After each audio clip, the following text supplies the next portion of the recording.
Join me to learn how to make loaded baked potato chowder. It's so good. So first you start with 3 russet potatoes, and you're just going to cut them in half lengthwise.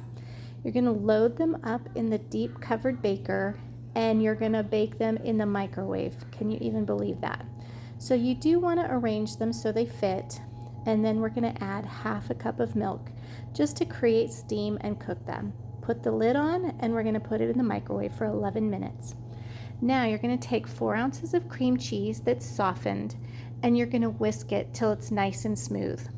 We're going to gradually incorporate it with 3 cups of milk, whisking in between additions to get out all the lumps and make it super smooth and creamy. It takes a little bit because you're going to add kind of slowly and whisk it along the way so that it's nice and smooth. Trust me, you're not going to want to skip that step. So after the potatoes have roasted, we're going to rotate them so the ones on the outside get moved inward and the ones in the middle get moved outward so they all cook nice and evenly. It's a little awkward when you're wearing gloves and you're trying to use the tongs, but I'm sure you can manage. Then it goes back in the microwave for another 11 minutes. While that's cooking, let's go ahead and grate our cheese. This is the dual-sided grater, and it has a super coarse side and a super fine side. I have my sharp cheddar cheese stored in a silicone sandwich bag, and it lasts longer and tastes fresher when it's out of the light, so an opaque bag that is airtight, and these silicone sandwich bags are perfect for that. This dual-sided cheese grater is going to do the super thick, coarse shreds, and the collecting basket even has measurements on the side, so I know I have 1 cup. So now we've got our potatoes. They're coming out again. Whoo, look at that steam. Then we're going to take our mix and chop them up and break them into little pieces. Did you know the mix and chop can do this? It's not just for hamburger meat. So it doesn't have to be tiny. It's just gonna break it up enough, and I found it was easier when I did the mix and chop on the peel side, not the skin side or the flesh side. So give it a little chop. You don't have to do a ton, but just into smaller bits.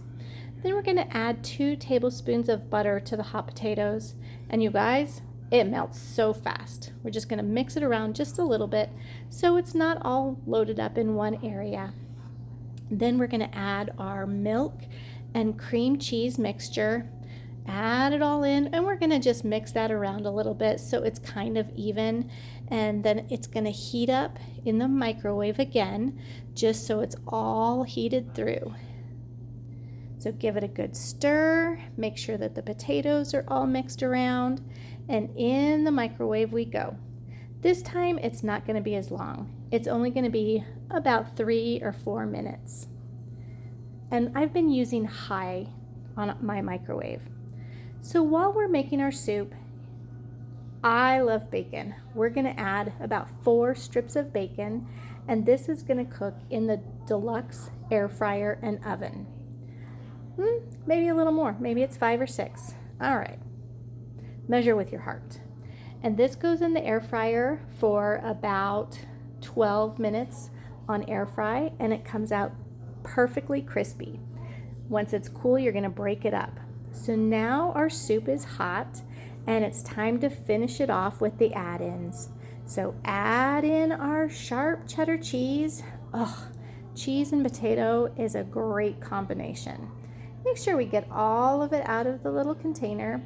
We're going to add some salt and pepper. Freshly ground salt is so good. It's going to be about 1.5 teaspoons and about 1/2 teaspoon of pepper. And our salt and pepper grinder is so handy for that. Then we're going to add our crumbled up bacon, and you can add whatever else you like. If you like chives or roasted or steamed broccoli, give it a good stir. You could even leave the bacon on top if, that's what you like. Give it a stir, mix it all in, and it's going to be ready to serve. So we've got a big hearty serving for my family, and look at how delicious that looks. My family loved it, and I know yours will too. on a nice chilly evening.